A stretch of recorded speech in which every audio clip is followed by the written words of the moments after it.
नमस्कार, कैसे हैं आप सभी। Welcome to Magnet Brains Hindi medium. प्यारे 11th क्लास के बच्चों, जैसा कि आपने कहा था भाई, किताब काव्य खंड गद्य खंड तो अब शुरू हो चुकी है और हम पहुंच चुके हैं अब काव्य खंड का पाठ 9 गालिब। लिखा है त्रिलोचन जी ने। अब त्रिलोचन जी ने गालिब जो मशहूर प्रसिद्ध शायर थे, पाठ पढ़ लिया ना, क्या क्या बताया है उनके बारे में ये आप सब जानते हो। तो इस वीडियो में हम करने वाले हैं गालिब चैप्टर अर्थात पाठ के प्रश्नोत्तर। तो आइए मेरे साथ और हम चलते हैं पाठ से जो है सोनेट के साथ, मतलब पाठ के साथ जो पहला प्रश्न है आपकी किताब में उसको देखते हैं। प्रश्न है, गालिब गैर नहीं है, अपनों से अपने हैं के द्वारा कवि ने क्या कहना चाहा है या कवि क्या कहना चाहता है। क्यों कहा है उन्होंने कि गालिब गैर नहीं, अपनों से अपने हैं। ऐसी क्या बात थी गालिब ने जो त्रिलोचन जी ने कहा है कि वो गैर नहीं है, वो तो अपनों से भी ज्यादा अपने हैं। ना उनकी भाषा पराई है ना वे पराए हैं।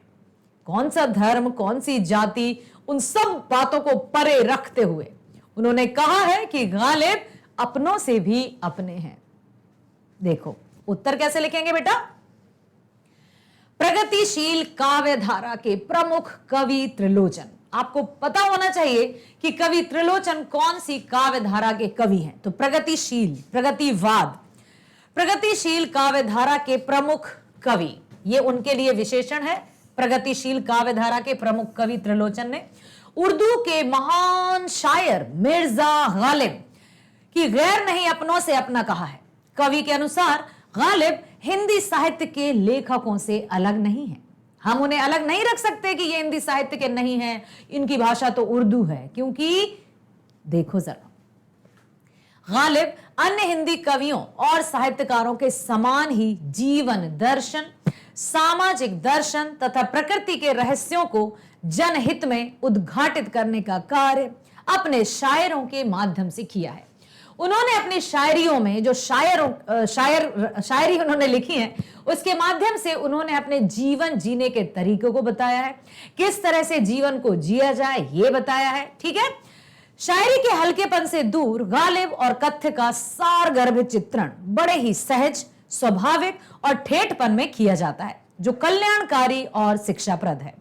वस्तुतः गालिब में जनहित में लेखक कार्य कर हिंदी जनता के हिताय कवि होने का गौरव प्राप्त किया है। अब उन्होंने उर्दू में शायरी लिखी, शायरी की रचना की, लेकिन उनकी शायरी हर एक व्यक्ति के सीधे दिल तक पहुंची, मर्म स्पर्शी, हृदय स्पर्शी, ऐसी कि सोता हुआ आदमी जाग जाए, या फिर जब व्यक्ति उनकी शायरियों को सुनता है। जैसे आपको पता ही है कि जैसे काव्य गोष्ठी हैं वैसे मुशायरे होते हैं। हिंदी साहित्य में जब कवि सम्मेलन होता है, ऐसे ही उर्दू की जब शायरी होती है शायरों के द्वारा, तो उसको क्या कहते हैं, मुशायरा। जब मुशायरे गालिब जी के होते थे तो विश्व प्रसिद्धि प्राप्त करते थे। सुनने वाले बैठे बैठे रोने भी लगते थे जब उनकी शायरियों में कुछ दिल को छू लेने वाली बात, ऐसी बात आती थी कि लोगों को पता ही नहीं चलता था कि वो कौन सी भावना के सागर में खो गए हैं। अर्थात उनकी जो रचना है वो सीधे व्यक्ति के हृदय तक जाती है। ठीक है, अगला प्रश्न है, नवीन आंखों में जो नवीन सपने हैं से कवि का क्या तात्पर्य है। नवीन आंखों में जो नवीन सपने हैं, सबसे पहले तो हमें यह पता होना चाहिए कि नवीन का अर्थ क्या है। तो बेटा नवीन का अर्थ नया होता है। नवीन मतलब नया। ठीक है, प्रगतिशील काव्य धारा के कवि त्रिलोचन ने मिर्जा गालिब के व्यक्तित्व एवं कृतित्व का चित्रण गालिब शीर्षक सोनेट में किया। कवि के अनुसार आधुनिक भारत के नौनिहालों के सपने, जिसमें एक स्वावलंबी, स्वाभिमानी और शक्ति संपन्न भारत के उज्जवल भविष्य का जो सपना है, वही सपना गालिब का भी था। नौनिहाल मतलब जो युवा पीढ़ी है, जो न्यू जनरेशन है, जो आज की पीढ़ी है, मतलब आप लोगों के जो सपने हैं ना कि ऊंची उड़ान भरना है, आसमान को छूना है, वही उस समय गालिब ने भी अपनी रचनाओं में यही ख्वाब देखे थे। वे यही चाहते थे कि हम सब नित्य निरंतरता प्रगति के पथ पर जाएं। भाषा अलग अलग थी, उर्दू उनकी प्रमुख भाषा थी। उर्दू में उन्होंने शायरियों की रचना की और हम सबको मोटिवेशन दिया, हम सबको उन्होंने उत्साहित किया जीवन की ओर आगे बढ़ने के लिए। तो ये कहा गया है कि भाई जिस तरह के नवीन सपने, जैसे नवीन सपने नवीन आंखों द्वारा देखे गए थे, गालिब ने उनका पूरा पूरा साथ दिया है। ठीक है, अगला है, सुख की आंखों ने दुख देखा और ठिठोली की। मैं किन दुखों की ओर संकेत है? सुख की आंखों ने दुख देखा, कौन सी आंख है, कौन सा दुख, क्यों? आखिर ऐसा क्या था कि सुख की आंखों ने दुख देख लिया और ठिठोली की? अब इधर सुनो, आपने पढ़ा था, हमने पढ़ा था ना पाठ, कि जब कभी कोई उदास दिख रहा है और यदि हम भी उसके साथ उदास हो गए तो उसका दुख तो और बढ़ जाएगा, बेचारा और रोने लगेगा। आपने कभी अनुभव किया है, यदि कोई बच्चा थोड़ा थोड़ा रो रहा हो और हम कहे बेचारा मेरा बच्चा, और रोने लगता है, यदि हम कहें अरे कहां लगे हो बेटा, हो गया ना, चलो भूल जाओ उसको, जस्ट चिल, हमें आराम से जीवन जीना है, तो वो जैसे तैसे अपने आप को उस दुख से उबार लेता है। तो यहां पर सुख की आंखों ने दुख देखा और ठिठोली की। जब किसी को दुखी देखा तो पहले उसको आप पीठ पर उसकी थपथपाइए, पीठ पर हाथ रखिए, सांत्वना दीजिए, लेकिन फिर उसको दुखी मत करते रहिए। हाँ क्या करें, बड़ा बुरा हुआ, अरे भगवान ने आपके साथ ही ऐसा क्यों? ये सब बातें उसके दुख को और बढ़ाती हैं। करना क्या है, आगे की ओर जाना है, बिल्कुल हमें भविष्य उन्मुख रहना है, आगे की ओर बढ़ना है, नए सपने देखना है, जो हो चुका उसके बारे में नहीं सोचना है। ठीक है, देखो अब है परतंत्रता की बेड़ी में जकड़ी भारत की सामाजिक, आर्थिक तथा धार्मिक जीवन में व्याप्त दुखों का वर्णन गालिब की रचनाओं में उल्लेखित है। जब हमारी मां भारती अंग्रेजों की जंजीरों में जकड़ी हुई थी, तब भारतवासियों की क्या दुर्दशा थी, इससे हम सभी वाकिफ हैं। हमने पढ़ी हैं, रचनाएं पढ़ी हैं, देशभक्ति गीत सुने हैं, कई टीवी सीरियल्स, कई फिल्में देखी हैं कि क्या क्या दुर्दशा होती थी। कोल्हू के बैलों की तरह भारतवासियों को जोता जाता था, कोड़े बरसाए जाते थे, भूख लगने पर उनको एक निवाला तक नहीं दिया जाता था, एक एक बूंद के लिए तरसे थे वे। ठीक है, तो अब क्या बताया उन्होंने?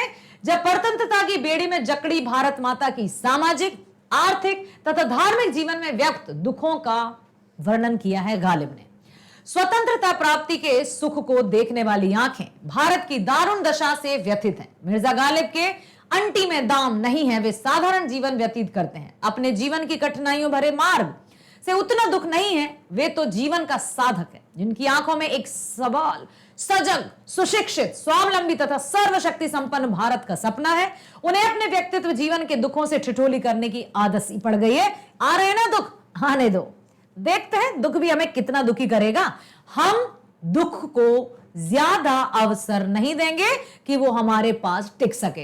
अरे हम हंसकर उसका सामना करेंगे, और जहां दुख का यदि हमने हंसकर सामना किया, दुख कहेगा अरे यार यहां से चलो, ये यहां दाल नहीं गलने वाली।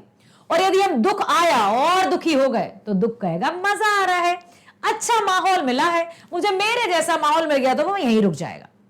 इसलिए जब दुख या विपरीत या कठिन परिस्थितियां आए तो उनका डट कर सामना करना है, वो तुरंत भागने को विवश हो जाएंगे। ठीक है, यही उन्होंने बताया है।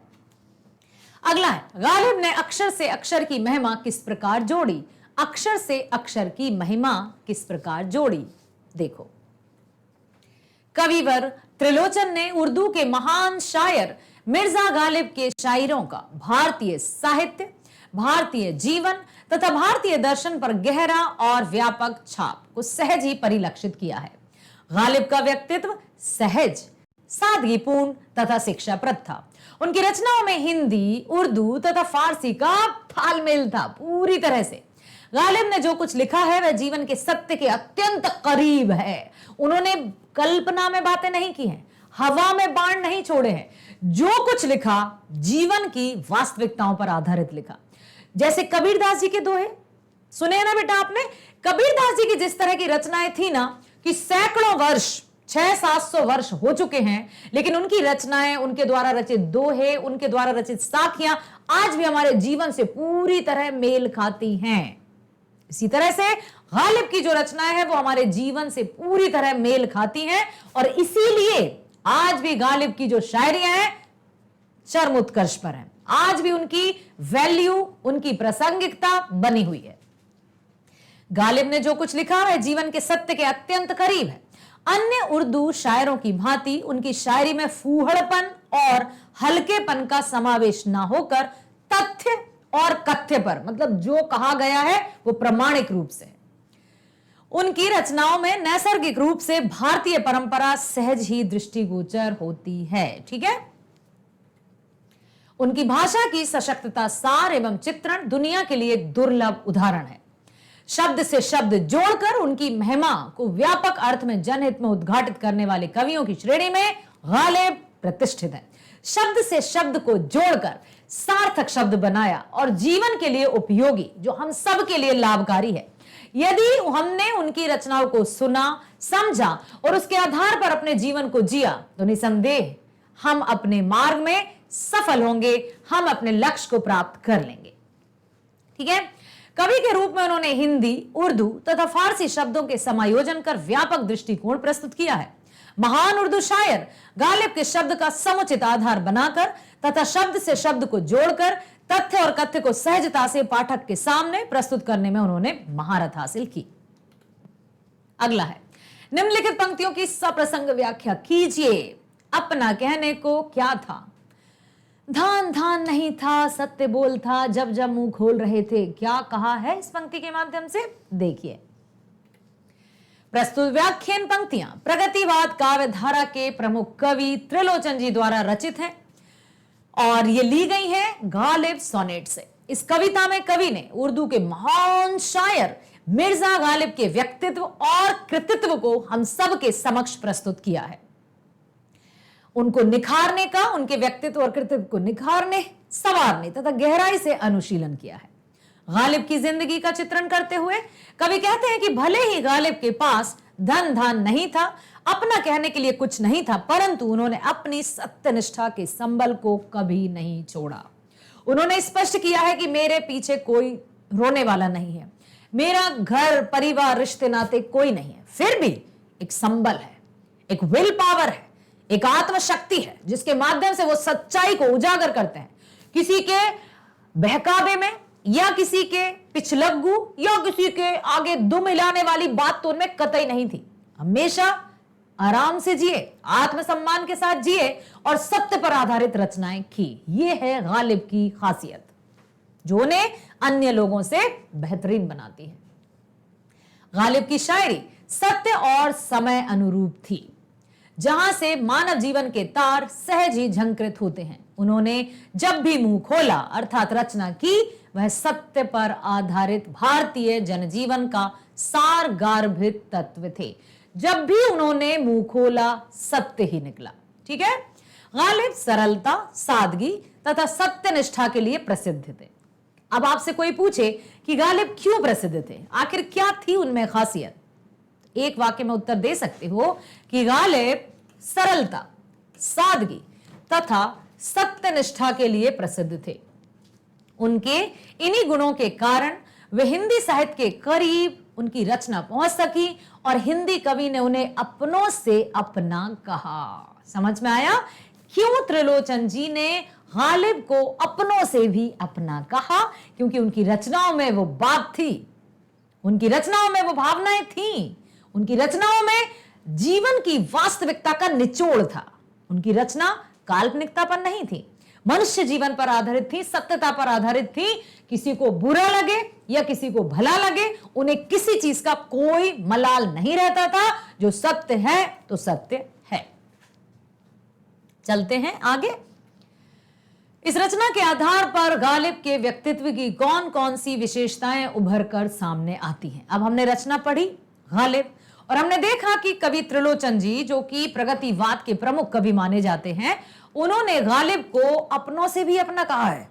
उन्होंने साथ ही साथ कहा है कि वे सर्वोच्च थे, सरल, सहजता और अपनेपन की भावना के साथ सत्यता पर आधारित रचनाएं करने वाले। ठीक है। प्रस्तुत सोनेट गालिब त्रिलोचन की गालिब के प्रति श्रद्धा और निष्ठा का दर्पण है। दर्पण जानते हो ना, आईना, जिसमें हम अपने आप की छवि को देखते हैं, अपने आप को सजाते हैं, संवारते हैं और जैसे हम होते हैं ठीक वैसे ही दर्पण हमें दिखाता है, क्योंकि दर्पण झूठ ना बोले। जो लिखा है, कहने का मतलब जो है हम वैसा ही दिखाएगा। यदि हम इस तरह से रहेंगे तो दर्पण कहेगा भाई ऐसे हो। दर्पण ये नहीं कहेगा तुम बहुत सुंदर हो, कुछ नहीं, जो है तो सामने। कहने का तात्पर्य कि मतलब गालिब जो थे, मिर्जा गालिब, उनकी जो रचनाएं थी एकदम सत्य पर आधारित थी, इसलिए गालिब के प्रति त्रिलोचन की श्रद्धा और निष्ठा यहां पर स्पष्ट रूप से दिखाई देती है। मिर्जा गालिब उर्दू के महान शायर थे, जिन्होंने उर्दू शायरी के माध्यम से अपने व्यक्तित्व एवं कृतित्व का महान छाप भारतीय सभ्यता और संस्कृति पर छोड़ा। मिर्जा गालिब सरल, सहज और सादगी की प्रतिमूर्ति थे। धनहीन होने के बावजूद, यहां पर एक और बात सुन लो, अक्सर कहते हैं कि वही लोग प्रसिद्ध होते हैं जिनके पास धन दौलत हो। ऐसा नहीं है। मिर्जा गालिब धनहीन थे, ठीक है, उनके पास कोई धन संपत्ति नहीं थी, लेकिन जो धन संपत्ति थी ना, वो किसी या फिर किसी हर किसी के पास नहीं हो सकती है वो संपत्ति। मिर्जा गालिब धनहीन होने के बाद गालिब ने सत्यनिष्ठा से कभी मुंह नहीं मोड़ा। अक्सर धन की हानि होने के साथ व्यक्ति अपने सिद्धांतों से मुकरने लगता है, दूसरों के सामने दुम हिलाने लगता है, हाँ जी करने लगता है। लेकिन गालिब की यह खासियत थी, उनके पास भले ही धन का अभाव था, लेकिन उन्होंने अपने सिद्धांतों को कभी नहीं छोड़ा।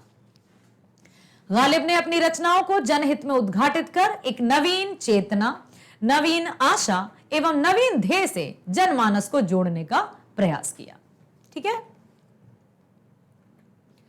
उन्होंने अपनी गरीबी से ठिठोली करते हुए निराले अंदाज में नवी जीवन पथ पर संघर्षरत होकर भावी भविष्य के लिए नवीन सपने संजोने का कार्य किया था। अब देखो कितनी प्यारी बात लिखी है उन्होंने कि गरीबी से ठिठोली करते हुए अपने निराले अंदाज में उस पथ पर संघर्षरत रहे और भविष्य के लिए सपने संजोने लगे। जीवन में कठिनाइयां आनी ही है, जीवन में परेशानियां आनी ही है, लेकिन परेशानियों के बल पर, या हम कहें कि अब हम कुछ नहीं कर सकते क्योंकि भाई एक सड़क है, ठीक है, आप बताओ यदि ये सड़क है, ठीक है, अब इसमें यहां पर बहुत बड़ा गड्ढा है और हमें जाना है इस पार, तो अब आया गड्ढा, नहीं जाना, हम तो वापस जा रहे हैं। ऐसे भी लोग हैं भाई, अरे यार रास्ता बहुत खराब है, अब आगे नहीं जा सकते, क्या करें, कुछ नहीं, लौट चलते हैं। और कुछ चलो देखते हैं, थोड़ा यहां देखेंगे क्या यहां पर मार्ग हो सकता है, थोड़ा यहां देखेंगे क्या हो सकता है, या फिर आराम से सावधानी से थोड़ा सा जोखिम उठाकर जाएंगे और वहां पर आप देखेंगे कि वो लक्ष्य उनका इंतजार कर रहा है कि कब तुम आओगे और कब मुझे प्राप्त करोगे। थोड़ी सी बाधा, थोड़ी सी मुश्किल व्यक्ति को भ्रमित जरूर कर देती है, लेकिन यदि हम उन मुश्किलों से, बाधाओं से टकराकर आगे बढ़ गए तो समय भी हमारा, दिन भी हमारा, वक्त भी हमारा, मंजिल भी हमारी। ठीक है, उनकी रचनाओं में भारतीय अस्मिता, अस्मिता का अर्थ होता है पहचान, उनकी रचनाओं में भारतीय अस्मिता, भारतीय संस्कृति तथा भारतीय समाज का स्पष्ट साफ छाप सहज ही प्रतिबिंबित होती है। उन्होंने सत्य पर आधारित भारतीय जीवन दर्शन को दर्शाया है। वे पुरोधा शायर के रूप में अक्षर से अक्षर की महिमा को जोड़ने में माहिर थे। उनकी शायरी में प्रकृति तथा मानव जीवन संघर्षों में जूझते भारतीय समाज का अद्भुत चित्र प्रतिबिंबित होता है। जीवन को प्रतिकूल दशाओं में परंपरागत नैतिकता का मूल्यबोध के सहारे आगे बढ़ते रहने की कला भी है।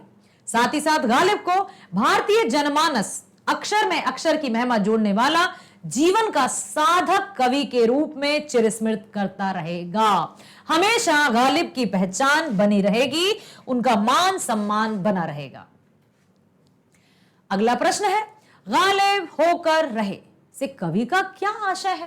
गालिब होकर रहे मतलब बताओ जरा, लगाओ अनुमान, क्या कह रहे होंगे? गालिब होकर रहे। अब हमें यह पता है कि गालिब ने जो रचनाएं की हैं वो जीवन की सच्चाई पर आधारित है। उन्होंने किसी भी तरह से अपने आप को समाज के सामने झुकाया नहीं। हम जानते हैं कि उनकी जो आर्थिक स्थिति थी वो बहुत कमजोर थी, कह सकते हैं कि वे निर्धन थे। अक्सर व्यक्ति निर्धनता जब आती है ना तो अपने सारे सिद्धांतों को छोड़ देता है, लेकिन सत्य आचरण करना हर किसी ऐरे गैरे की बात नहीं है। सत्य आचरण करने वाला व्यक्ति कोई विरला ही होता है, कोई अनोखा ही होता है, और उन्हीं में से थे शायर मिर्जा गालिब। प्रगतिशील काव्यधारा के पुरोधा कवि त्रिलोचन में गालिब शीर्षक सोनेट में उर्दू के महान शायर मिर्जा गालिब के व्यक्तित्व और कृतित्व पर प्रकाश डाला है। मिर्जा गालिब युग पुरुष थे। कितनी बड़ी संज्ञा दी है। युग पुरुष मतलब इस युग में कौन सा युग चल रहा है? प्रगति धारा, प्रगतिवाद या नई कविता। अपने आप की एक पहचान बनाना, और ऐसी पहचान की आप रहे ना रहे, आपके गुणों की चर्चा होती रहे। ठीक है, तो इस तरह के कवि थे जिन्होंने समाज की कुरीतियों पर ठोकर मारे, परंतु उनका सामाजिक जीवन कैसा था इसका वर्णन त्रिलोचन जी ने यथार्थ रूप में किया है। सामाजिक अंधविश्वास तथा जड़ता से दुखी गालिब को स्वयं की दीनता नजर ही नहीं आई। अरे भाई, जब हम कर्म में लीन रहेंगे तो हम ये ध्यान नहीं देंगे कि हमारे पास ये सुविधा नहीं है, वो सुविधा नहीं है, क्योंकि हमारा जो लक्ष्य है ना उसके प्रति हम फुल ऑफ कॉन्सेंट्रेट हैं, फुल फोकस्ड हैं, तो हमें नहीं दिखाई देगा क्या है नहीं। अक्सर बच्चे, मैम ये बात कर रहा है या फिर इसकी आवाज आ रही, परीक्षाओं में ये डिस्टरबेंस हुआ। बेटा, जब हम लक्ष्य के प्रति केंद्रित रहते हैं ना, एकाग्रचित रहते हैं, तो हमें डिस्टरबेंस कोई भी हो, हम उससे तनिक भी विचलित नहीं होते हैं। यही लिखा है उन्होंने कि मिर्जा गालिब युग पुरुष थे जिन्होंने समाज की कुरीतियों पर ठोकर मारी, परंतु उनका सामाजिक जीवन कैसा था इसका वर्णन त्रिलोचन जी ने बड़े वास्तविकता के साथ किया है। सामाजिक अंधविश्वास तथा जड़ता से दुखी गालिब को स्वयं की दीनता नजर ही नहीं आई। उन्हें समझ में नहीं आया कि भाई मैं गरीब हूं, मेरे पास ये नहीं है, मेरे पास ये सुख सुविधा नहीं है, क्योंकि हमेशा वो कर्म पथ पर रहे। धन भाई घर था, कहने का मतलब वो खा रहे थे, पी रहे थे और अपने जीवन को व्यतीत कर रहे थे, तो उन्हें अपनी गरीबी पर कोई अफसोस नहीं हुआ। गालिब ने आधुनिक जीवन के नवीन सपने देखे। गालिब ने जीवन की जटिल गांठ को जनहित में उद्घाटित कर मानवता की कूट सेवा की। ठीक है, भारतीय संस्कृति जोड़ने वाले साधक कवि थे, क्योंकि उन्होंने उनकी शायरियों में हमें संस्कृति से संबंधित बहुत सारी बातें मिलती हैं। क्या करना चाहिए, कैसे हमें अपना जीवन व्यतीत करना चाहिए, मन में प्रेम की भावना को रखना है। उनके लिए प्रेम सर्वोपरि था, और यह वास्तविकता है कि यदि हम अपने मन में प्रेम की भावना को बसाएंगे तो नफरत की भावना ही नहीं रहेगी, फिर भाईचारे की भावना, आपसी प्रेम की भावना लोगों को सकारात्मकता प्रदान करेगी। तो भारतीय संस्कृति से जोड़ने वाले साधक कवि थे जिन्होंने अपनी सत्यनिष्ठा पर आधारित रचनाओं से भारतीय मानस को उद्वेलित एवं झंकृत किया। अपनी सरलता, सादगी तथा भारतीय जीवन दर्शन के उद्घोषक कवि के रूप में गालिब हिंदी जनता का जातीय कवि के रूप में प्रतिष्ठित हैं। गालिब ने हिंदी और उर्दू के बीच महासेतु बनकर, महासेतु मतलब समझ रहे हो बेटा, पुल, ब्रिज, जो दो रास्तों को जोड़ देता है, ऐसे कठिन रास्तों को जहां पर कोई जाने की कल्पना तक नहीं करता, लेकिन यदि पुल का निर्माण हो जाए तो उस पार जाया जा सकता है। ठीक, गालिब ने हिंदी और उर्दू के बीच महासेतु का किया कार्य। महासेतु बनकर इनके बीच की दूरी को पाटने का कार्य किया है, उस दूरी को, उस खाई को भरने का कार्य किया है। गालिब के करिश्माई व्यक्तित्व और कृतित्व से प्रभावित होकर कवि गालिब के समान अपने जीवन और चरित्र का निर्माण करने हेतु प्रेरित हुए, ताकि महान उर्दू शायर के समान भारत का प्रत्येक नागरिक सत्य, निष्ठा और कर्तव्यपरायणता का मेरुदंड बन सके, रीढ़ की हड्डी बन सके। और रीढ़ की हड्डी हमें स्ट्रेट खड़ा रखती है, हमें चलने योग्य बनाती है, समाज में सम्मानीय बनाती है, क्योंकि हमारा मान, सम्मान, इज्जत, रीढ़ की हड्डी कहा जाता है ना इसको, कि जब समाज में यदि आप सिर उठाकर जी पा रहे हैं, इसका मतलब आपका मान सम्मान आपने संजो कर रखा है। ठीक उसी प्रकार यदि हमारी रीढ़ की हड्डी सही नहीं होगी तो हम सीधे खड़े तक नहीं हो सकते।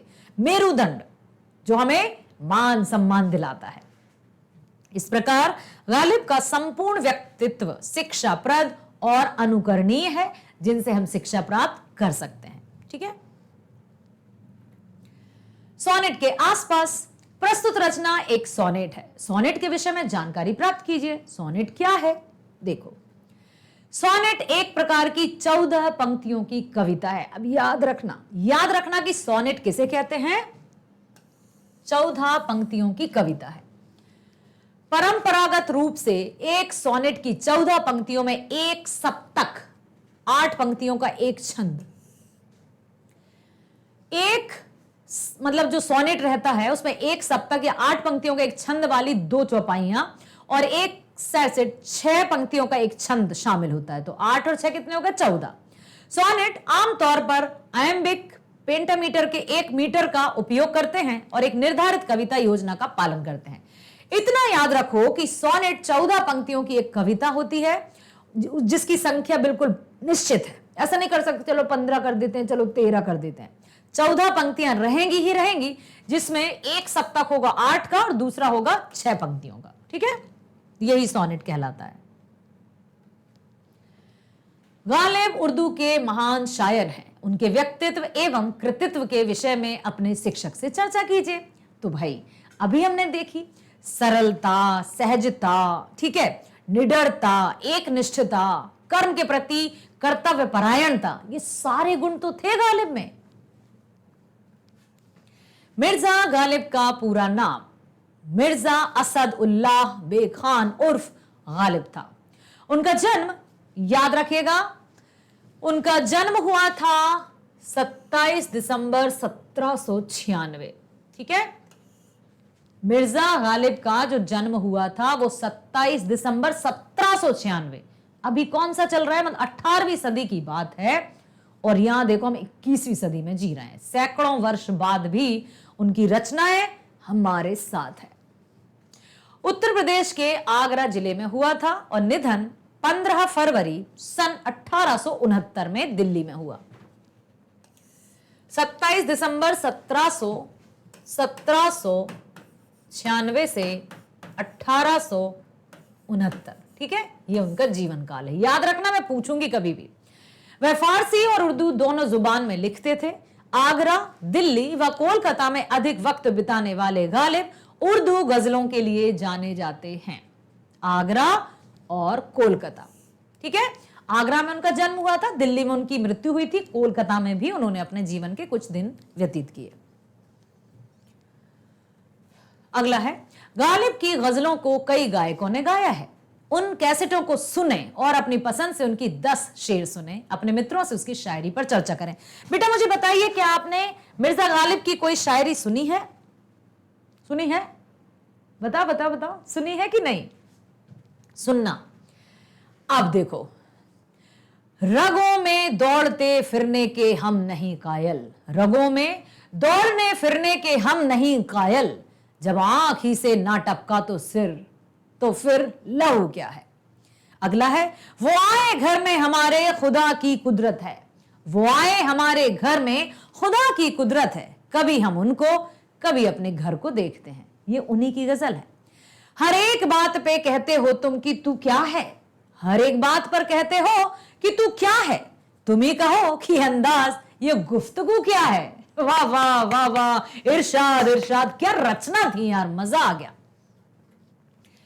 हुई मुद्दत की गालिब मर गया पर याद आता है, हुई मुद्दत की गालिब मर गया पर याद आता है, वो हर एक बात पर कहना कि यूं होता तो क्या होता।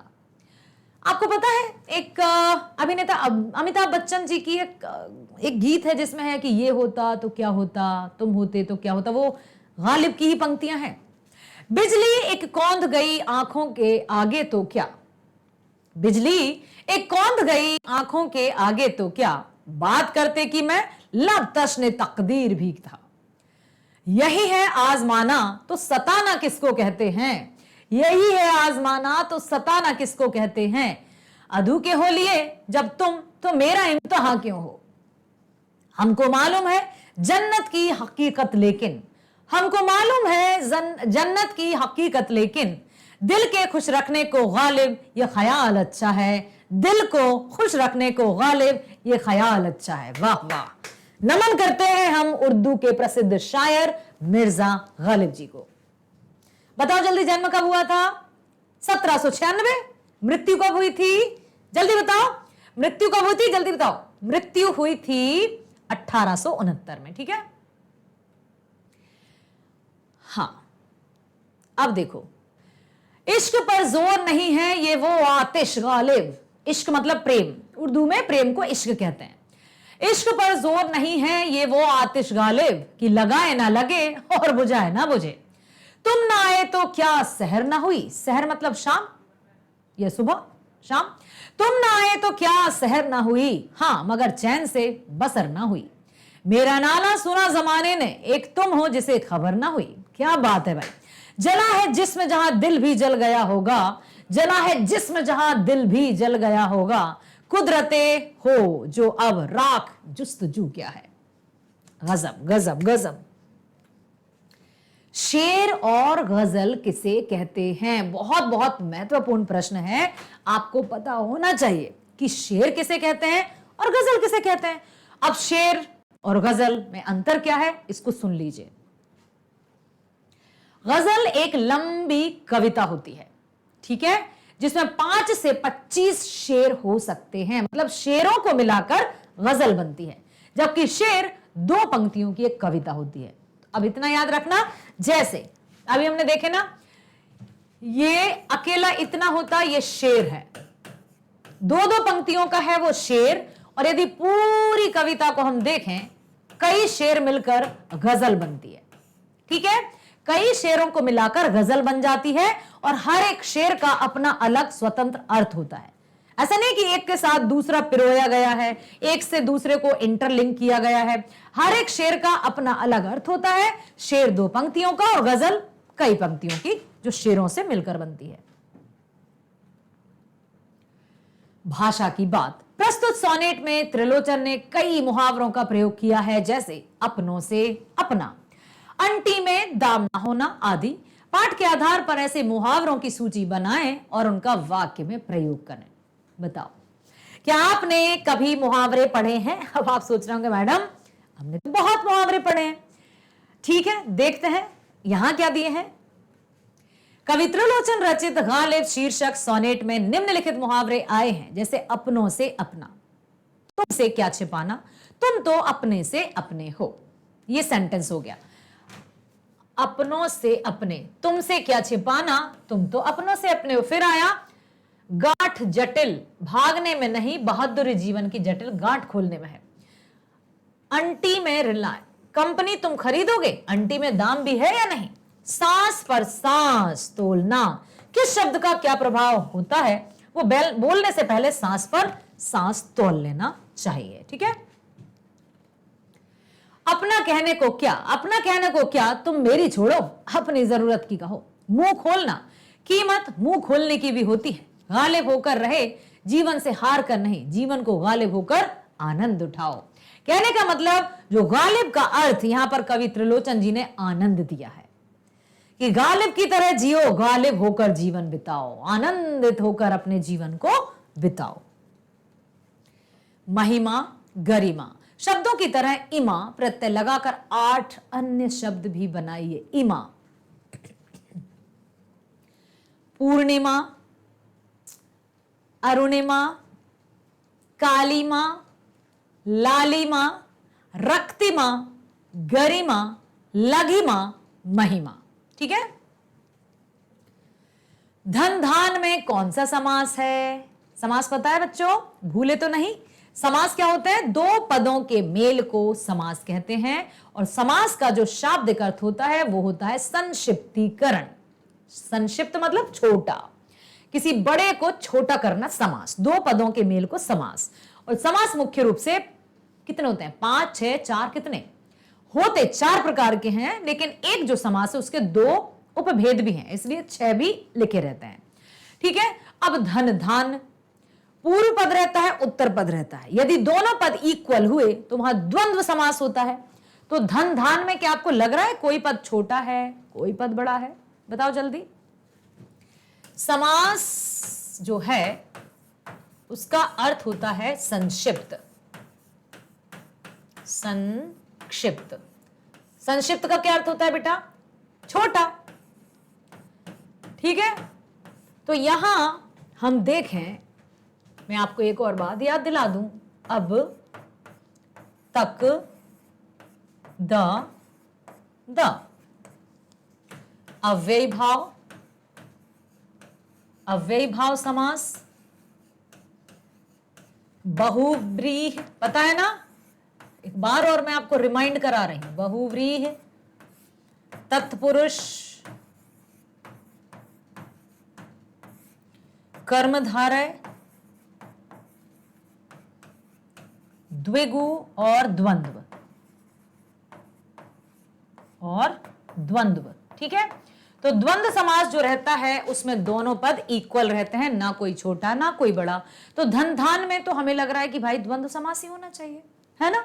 चलो भाई ठीक है, द्वंद्व समास है। सत्य बोलता था जब जब मुंह खोल रहे थे, इस वाक्य में कर्ता कौन है, बताओ। सत्य बोलता था जब जब मुंह खोल रहे थे, इस वाक्य में कर्ता कौन है। सत्य बोलता था जब जब मुंह खोल रहे थे, बताओ कर्ता कौन है।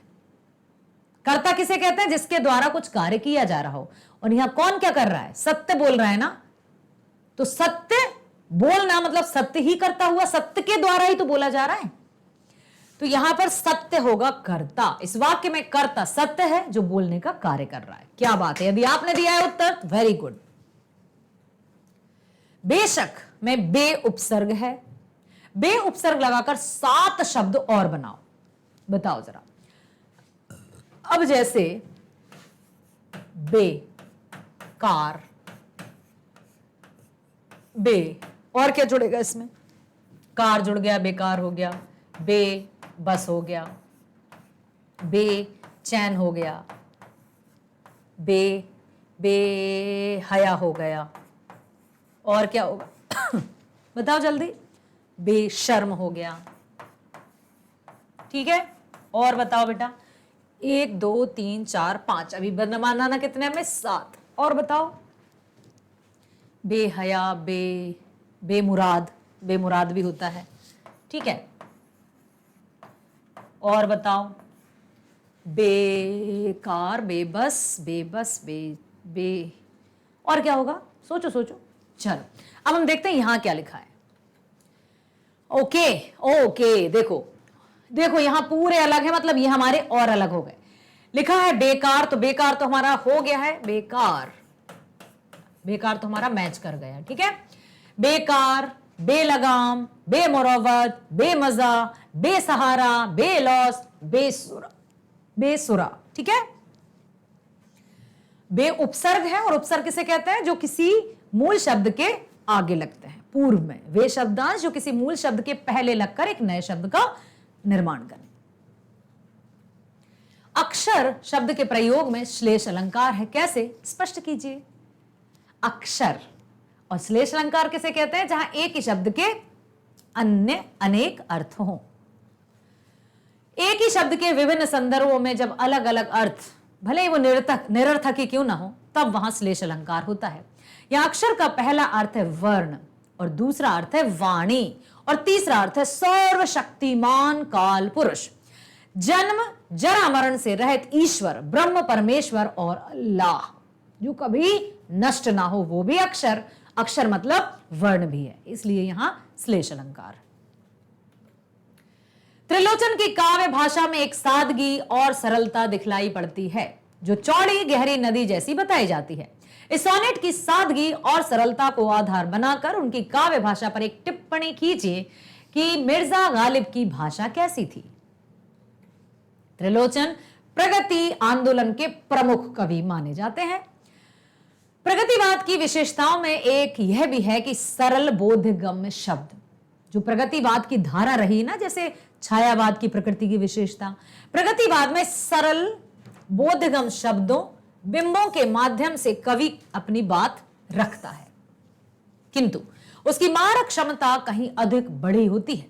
त्रिलोचन को प्रेमचंद, निराला और नागार्जुन जैसे वास्तविक संघर्षपूर्ण संसार मिला, जिसे देखने, जीने, भोगने और उसमें कलात्मक सुधार करने का अवसर मिला। संघर्षों से दो दो हाथ करते रहने वालों की काव्य भाषा में सादगी और सरलता आएगी ही। जो संघर्ष करते हैं उनको सफलता तो मिलनी ही है। गोस्वामी तुलसीदास ने लिखा है, क्षुद्र नदी भरी चली तोराई, अर्थात जिन नदियों का पेटी उथला होता है वे ही अधिक उफनती हैं। अधभर गगरी छलकत जाए। सौभाग्य से त्रिलोचन का वस्तु संसार जितना विस्तृत है उतना ही अनुभव भी। वे सोनेट भले लिखते हो किंतु सोनेट रूपी गागर में वे सागर भर देते हैं। वह भी अपने आसपास के प्रचलित शब्दों से, लोकोक्तियां और मुहावरों के भरोसे, क्योंकि उन्हें यह सत्य पता है कि मुहावरे और लोकोक्तियों के पीछे कितने कटु या कड़वे सत्य छिपे हैं, कितने अनुभव, मानस वृत्तियों का कितना लंबा इतिवृत्त या इतिहास इनमें छिपा है। इसलिए सोनेट लिखना उनकी विशेषता है। गालिब शीर्षक सोनेट में भी यही सादगी और सरलता दृष्टिगोचर होती है, दिखाई देती है। बोली गांठ, ठिठोली बहलाया, दाम, अंटी, सांस, तोल, धान जैसे शब्दों के बदले त्रिलोचन शब्दकोश में अर्थ ढूंढने पर बाध्य कर देने वाले शब्दों का भी प्रयोग करते थे। किंतु जब गालिब का व्यक्तित्व इतना सहज नहीं होता, वे भी केशव की तरह कठिन काव्य के प्रेत की तरह दिखते। कवि भवानी मिश्र ने लिखा है, भवानी प्रसाद मिश्र जी ने लिखा है, जैसा मैं कहता हूं वैसा तू लिख, फिर भी मुझसे बड़ा तू दिख। क्या बात। कवि का बड़प्पन इसी में है कि यह बारीक से बारीक बात जहन में उतार दे, बिना किसी तामझाम के। अलंकार यदि स्वाभाविक रूप से आ जाए तो ठोक, ठीक, वरना अतिरिक्त श्रम ना करें। तुम मिल जाए तो ठीक, नहीं तो उसकी तरफ भागने की आवश्यकता नहीं है। बेतुक अर्थहीन वर्ष विन्यास से बचें। समझते हैं कि आधुनिक होकर भी, उच्च शिक्षा प्राप्त करके भी त्रिलोचन आपाद मस्तक सादगी की प्रतिमूर्ति हैं और इसी के प्रक्षेप इनके सोनेट है। तो सोनेट क्या है? 14 पंक्तियों की कविता। ठीक है। अगला प्रश्न है, महिमा संज्ञा है या विशेषण? वाक्य में प्रयोग करके स्पष्ट कीजिए।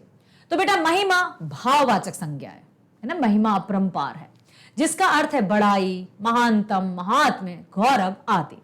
उदाहरण, भगवान श्री कृष्ण की महिमा अपरंपार है। भगवान श्री कृष्ण की महिमा जग जाहिर है। मेरे बच्चों, आशा करती हूं बहुत ध्यान से आपने हर एक प्रश्न को सुना, उसको समझा, उत्तर को सुना, उसको जाना। अब मैं इतना भरोसा रख सकती हूं, इतना भरोसा कर सकती हूं कि आप बहुत अच्छे से इस पाठ के प्रश्नों के उत्तर लिखकर भी आएंगे। साथ ही साथ प्रगतिवाद के जो प्रमुख हस्ताक्षर कहे जाने वाले कवि त्रिलोचन जी ने जो हमसे कहा है, उस बात को आप जीवन में उतारेंगे, सच्चाई के साथ अपना जीवन जिएंगे। इन्हीं भावनाओं के साथ मिलेंगे फिर। Thank you so much.